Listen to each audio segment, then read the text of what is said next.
Welcome, everyone, to a brand new season of Cities After, a radical exploration into the capitalist contradictions of our urban world and the many anti capitalist futures to come. This is a Politics in Motion broadcast, and I'm your host, Miguel Robles-Durán. It's been a full year since we last connected, and during that time, I have been deeply immersed in my work with Urban Front, while also putting the finishing touches on a book project that's been in the work for years. Now that it's safely in the hands of my editor, I'm very excited to be back and ready to dive into another season of exploring the challenges and possibilities shaping our urban futures. Over the next half hour, I want to explore a green development in how our cities operate, the unholy convergence of neoliberal policies and runaway urban speculation with the rise of strident neo-fascist currents.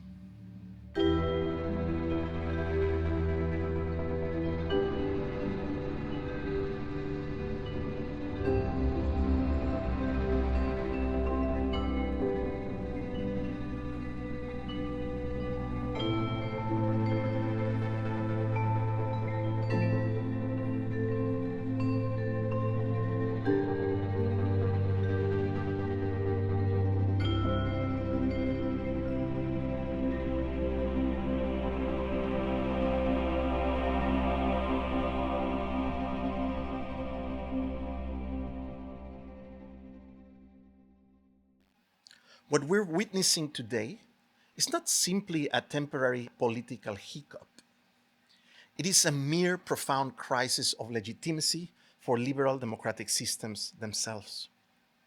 One that has opened the door to both populist and neo-fascist forces to take over. The liberal democracies that flourished in the mid 20th century were premised on a social contract. Citizens would pay taxes, obey laws, and participate in governance through elections, while the state guaranteed in some form a fair shot at secure housing, decent employment, and basic social services. This arrangement was hardly perfect. Many groups, as we know, were excluded or partially served. But it insulated large swaths of the population from severe economic shocks. Government interventions in housing, notably public housing developments or strong rent controls, form part of a broader array of social rights. However, as global economic conditions shifted in the 70s, the political class increasingly embraced the notion of efficiency and growth, which demanded less government intervention. As I've already commented, privatization became the watchword. Water utilities, electricity companies, communication infrastructure, roads, bridges, postal services, social housing stock. No public asset seemed off limits for the eventual sale to the private.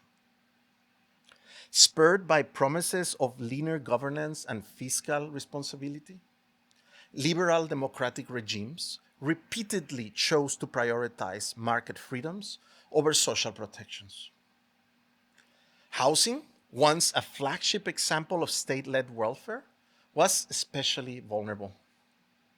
Of course, this resulted in entire neighborhoods transformed from servicing or having communal resources into speculative arenas for capital. On paper, especially for economists, this might have appeared beneficial. Newly deregulated markets supposedly created more choices and competition, the usual fueling consumer empowerment and entrepreneurial opportunities. But in reality, entire industries became consolidated in the hands of major players, while the average citizen faced insecure employment, fluctuating housing costs, and stagnant real wages. Over time, people living under liberal democratic governments felt increasingly shortchanged. This perception of broken promises, however gradual you may think it is, laid the groundwork for deeper political disillusionment.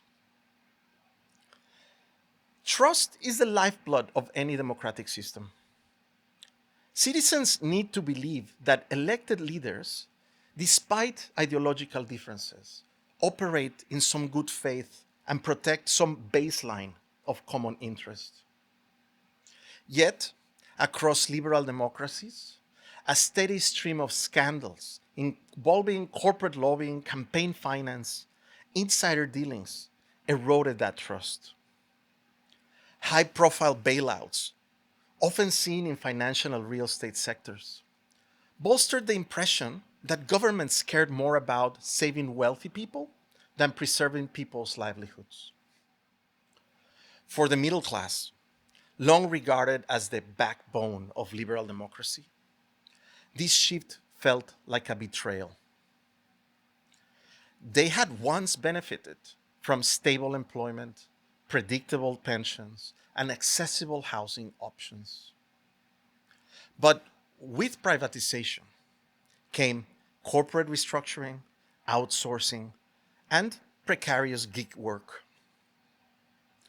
Mortgages and student loans piled up, while wages remained, of course, stagnant. This is how liberal democracy slid into its current crisis of legitimacy.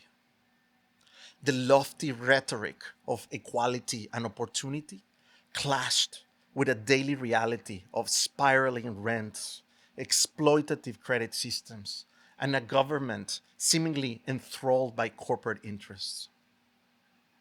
Over time, repeated broken promises on housing, education, infrastructure created a combustible environment. The gap between official rhetoric and real outcomes only widened, fueling a cycle of distrust. It was into this vacuum that populist movements stepped, proclaiming a new era of authenticity and offering to avenge the people's grievances. Some emerged on the left, demanding a radical overhaul of capitalist structures. But sadly, the most successful tragically veered rightward, framing immigrants, refugees, or minority groups as scapegoats for economic woes. So, where does this leave liberal democracy? Some experts predict a slow hollowing out of it, in which centrist governments continue to bleed legitimacy without ever mounting a decisive reorientation towards social welfare or equitable urban policies. Others foresee periodic swings, moments of progress, perhaps with short lived rent controls or some housing initiatives, followed, of course, by a backlash of new waves of privatization.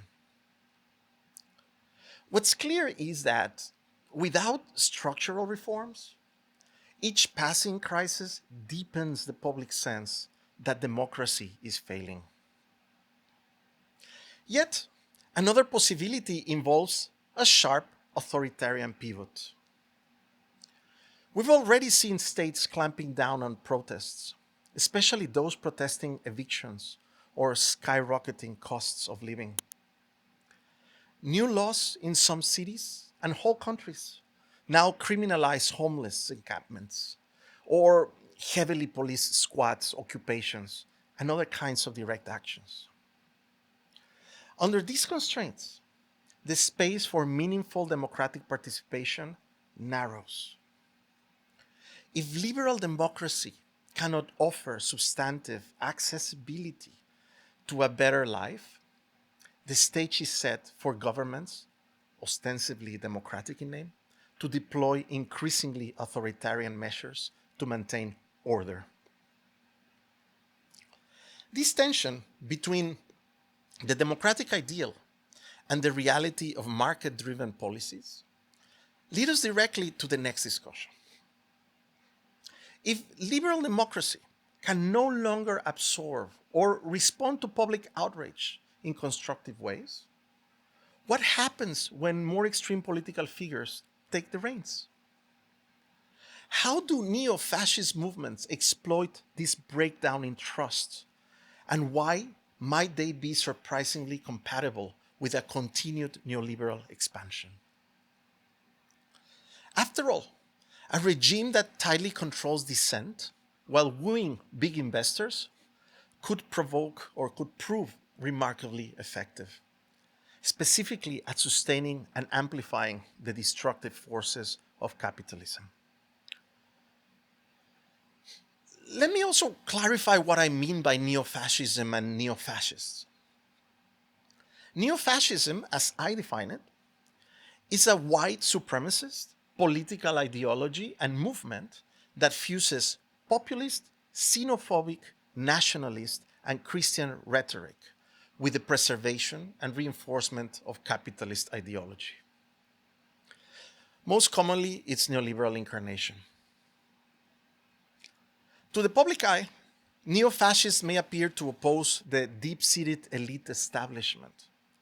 Yet, as we all know, in practice, they uphold similar or worse exploitative dogmas that fuel inequality and concentrate power amongst billionaires, global corporations, investors, bankers, military industries, and other elite entities. Neo-fascist discourse thrives on scapegoating marginalized groups, immigrants, ethnic minorities, political dissidents, while of course sidestepping the deeper economic injustices baked into privatization, financialization, and the commodification of basic services like healthcare, housing, and others. By eroding democratic freedoms, intensifying social fragmentation, and attacking organized labor, and of course pushing conservative Christian values, neo-fascist actors subordinate the public interest to their own power. This paradox, asserting populist credentials while intensifying neoliberal capital, poses a very unique threat to both urban justice and all sorts of democratic freedoms. As I've done before, I often highlight housing as a vantage point for examining the material transformations that arise from political and economic shifts, and vice versa. For instance, when a neo-fascist campaign demonizes immigrants, it also frequently exploits local worries about housing scarcity, claiming that if these others are kept out, affordability will somehow be restored. Convinced they will personally benefit, many people then vote in favor, not recognizing that such rhetoric diverts attention from the deeper economic and systemic issues driving our current crisis. Let me offer a very clear example of this rhetoric at play. Taylor Rogers, who is a spokesperson for the Trump-Vance transition, recently said the following, and I open quotes: President Trump will deliver on his promise to make housing affordable again by defeating historic inflation and reducing the mortgage rate. President Trump will ban mortgages for illegal immigrants who drive up the price of housing. He would eliminate federal regulations driving up housing costs, open portions of federal land with an ultra-low taxes and regulations for larger scale housing destruction. The cost of new homes will be cut in half, and President Trump will end the housing affordability crisis. I end quotes. The irony is that these neo-fascists will profit handsomely from the very real estate speculation they publicly deride. These figures may denounce federal regulations, while striking, of course, lucrative deals with rich landowners and speculators. They may bemoan housing and affordability while increasing tax incentives for luxury developments. That veneer of populism is very thin. Behind the scenes, as we all know, their regimes typically extend deregulation slash environmental protections, and weaken tenants' rights, all to maintain alliances with wealthy backers and corporate developers. It's kind of a quid pro quo arrangement.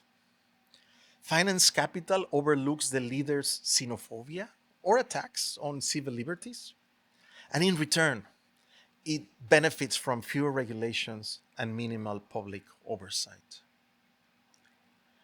This alliance can prove quite stable, especially when propaganda machines paint any criticism of development as anti patriotic or part of a global conspiracy. Under this neo fascist, I sadly predict that housing policy will take on harsher, more repressive dimensions. For example, in evictions and anti protest measures, housing activists and tenant unions will risk being labeled subversive or even terrorists if they strongly protest rent spikes or corporate driven evictions. Laws granting police broader latitude to disperse demonstration will become common, effectively trying to silence grassroots resistance. In districts slated for high end redevelopment, forced evictions can occur with minimal legal recourse, all under the banner of revitalizing, beautifying, or any patriotic thing about cities. In the case of infrastructure, for a show of neo fascists, they will unveil a lot of mega projects, massive entertainment venues, perhaps some housing complexes, or new business districts. And they will be touted as symbols of national pride.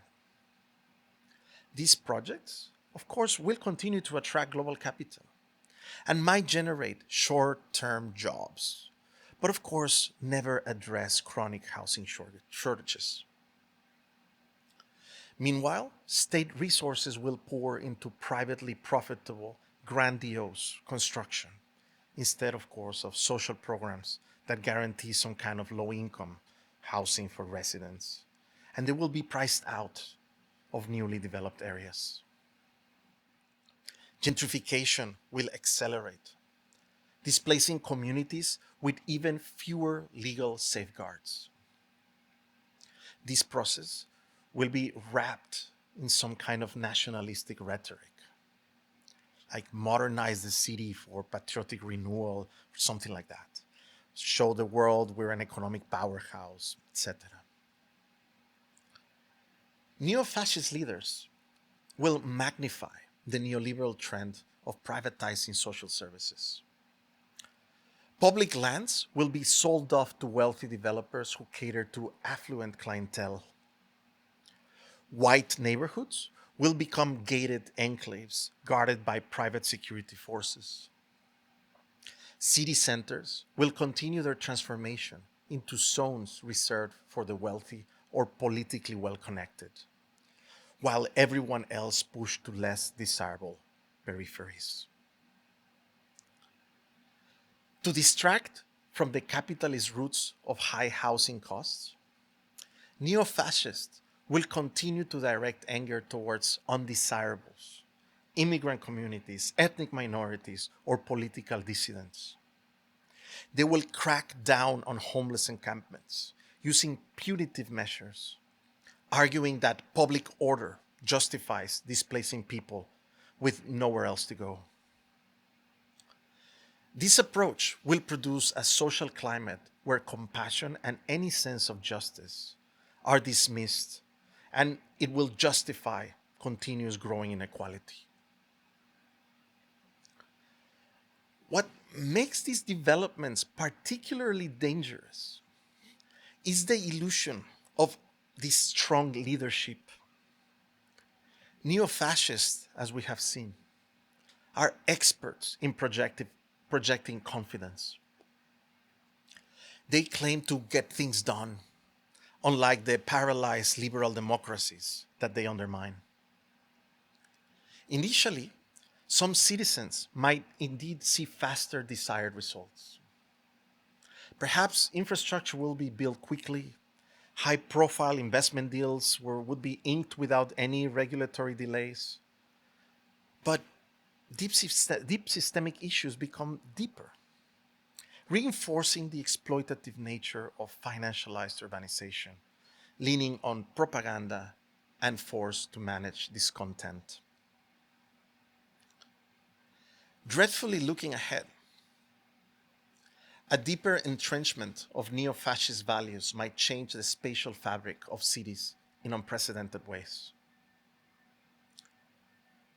In surveillance and control, governments could mandate digital monitoring of urban populations, justifying it as a way of protecting public safety. Protests against evictions might be quashed preemptively, with dissenters identified through sophisticated tracking systems or facial recognition cameras. These projects will consume vast public resources, yet often will continue to serve very narrow interests. Protections for property and personal rights might be selectively enforced, leaving ordinary citizens vulnerable to arbitrary zoning changes or property seizures. The concept of public interest will become so fluid it can justify nearly any expropriation. The net effect is a climate where authentic public debate about urbanization becomes virtually impossible, as critics of market-driven policies risk being conflated with treason or subversion. Under these conditions, policy discussions on rent controls, public housing, investments, or land reforms can't even gain traction. If liberal democracy is finally dying, and neo-fascism is on the rise, what alternatives remain for those seeking social and environmental justice? Can grassroots movements, progressive policymakers, and international coalitions work together to build a radically new political framework that safeguards vulnerable populations and the proliferation of commons? Or are we fastly sliding into an era where privatized real estate deals dominate, protests are crushed, and entire populations are effectively excluded from meaningful urban participation? Faced with the dual pressures of faltering liberal democracy and neo-fascism, it becomes imperative that activism moves beyond traditional political sort of things or the things that they used to do. Recognizing that working with the comforts in the nonprofit world is no longer viable. Band-aid solutions like token rent subsidies, mini participatory budgets, regressive taxes, or small-scale neighborhood projects won't be enough to counter the oncoming system. In fact, these incremental measures were always cornerstones of the liberal democratic era that paved the way to our current predicament. One promising avenue is radical municipalism, where local governments and communities collaborate between each other on other organized municipalities around the world to assert greater control over land use and housing policy. Rather than waiting for national legislators, which will not come, globally networked municipalities should start working together to implement rent stabilization policies, anti-speculation taxes, and strict rules on short-term rentals. Large-scale participatory budgeting can be used to prioritize community-led infrastructure projects, ensuring that public funds directly serve vulnerable residents. These globally networked municipal approaches also allows for closer oversight, making it harder for real estate interests to operate somewhere in the shadows. Since the forces driving housing crisis are often transnational, linked to global capital flows and multinational development firms, grassroots movements must focus on building cross-border alliances to share strategies, pool resources, and pressure international financial institutions together. Tenant unions from different countries should start coordinating tactics for resisting massive evictions, while urban activists form more networks to challenge short-term rental platforms operating across continents. This type of collective organizing can push back against the narrative that cities must compete with each other to attract investors. Instead, they can cooperate to impose ethical standards on investment and development, making it harder for capital and the neo-fascists to simply shop around for the most permissive legal environment. Along these municipalist efforts, as I've discussed before, community land trusts and housing cooperatives have already demonstrated that alternative ownership structures can keep property out of speculative markets. We know they legally separate land from buildings, placing it in some kind of trust. Community land trusts preserve affordability in perpetuity. Residents gain stability and autonomy without the risk of outside investors snapping up their homes. In cities worldwide, these models have proven already very resilient. As property values have climbed, community land trusts remain affordable and shielded from market volatilities.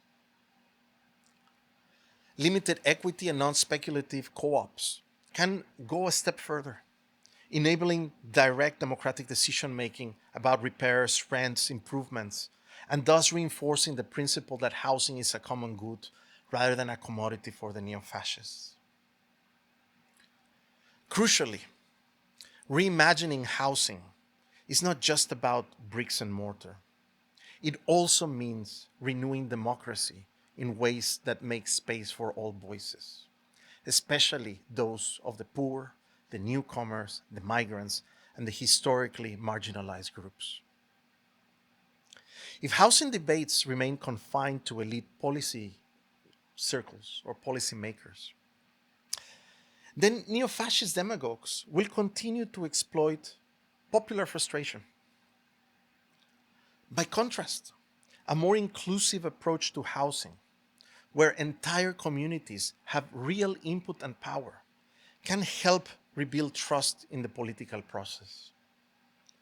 Such trust is essential if we are to deter authoritarian incursions that promise quick fixes but deliver deepening inequalities. Across many cities, we already see glimpses of these transformative pathways. Grassroots housing coalitions, tenant cooperatives, and radical municipalist attempts are quietly reshaping local landscapes. They have been providing more equitable and democratic models, but more importantly, show us that they are possible. Yet the question remains, can these experiments scale up fast enough to counter both the neoliberal logic and the neo-fascist pressures on a broader level?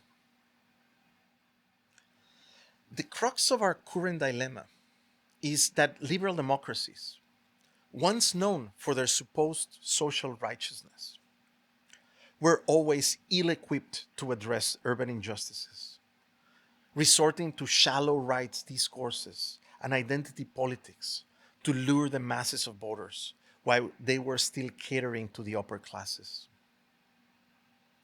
After all, liberal democracy was just a phase of capitalism.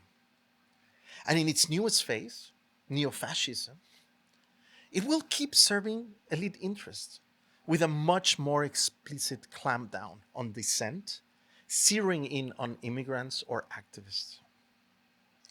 This dual tension between neoliberal capitalism on one side and encroaching authoritarianism on the other poses serious threats and challenges for those of us committed to social justice.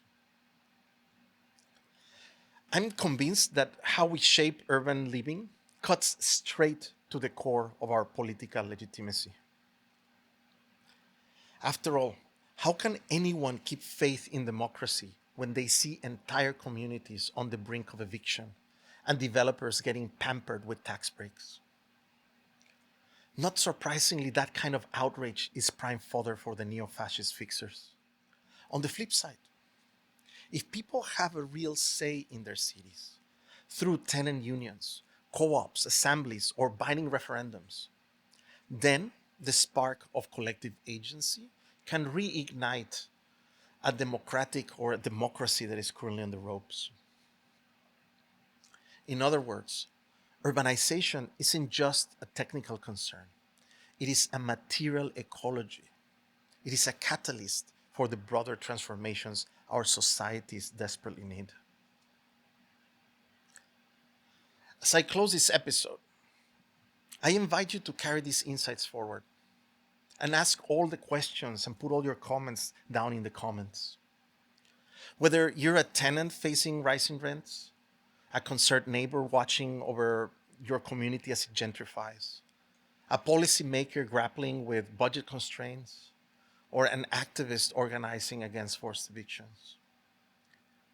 Know that there are countless others wrestling with the same dynamics, linking these struggles at local, national, and international levels can amplify the push for policies that protect people over profit, and of course, protect people from neo-fascists.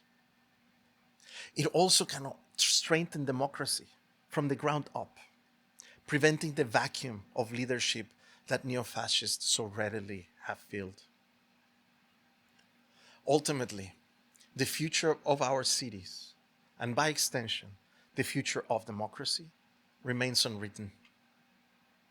The structural barriers are formidable, but it's so the collective determination of those of us fighting for social justice.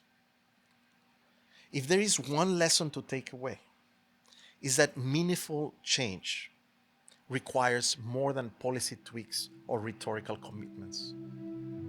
It demands a profound reimagining and reshaping of power relations in urban space, and the awakening of civic imagination, together with a strong, absolute refusal to accept that rising authoritarianism must be our destiny.